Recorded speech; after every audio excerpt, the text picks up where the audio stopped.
If you're seeing the Facebook error performing query on Marketplace, don't worry. In this video, I'll show you a simple step-by-step fix you can try right now. This is a common issue that can happen because of a temporary glitch, a bad internet connection, a cached browser problem, or a session issue with your Facebook account. By the end of this video, you'll know exactly what to do to get Marketplace working again. And if this tutorial helps, make sure to hit that like button and subscribe for more easy tech fixes just like this. Let's jump right in. The first thing to do is refresh the page and try again. Sometimes Facebook Marketplace just needs a quick reload, and that alone can clear the error.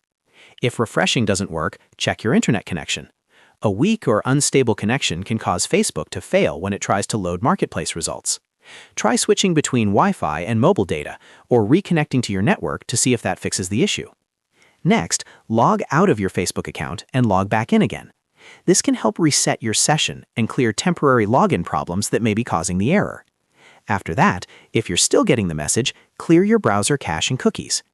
Over time, old stored data can interfere with Facebook features and trigger loading errors in Marketplace.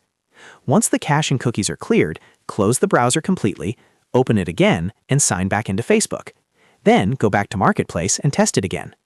In many cases, one of these 3 steps is enough to solve the problem quickly.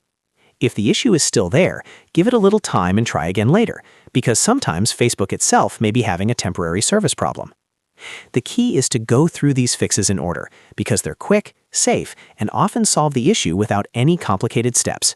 So to recap, refresh the page, check your internet connection, log out and back in, and clear your browser cache and cookies.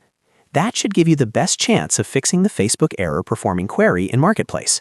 If this video helped, please like this video and subscribe to the channel for more simple tutorials and troubleshooting guides.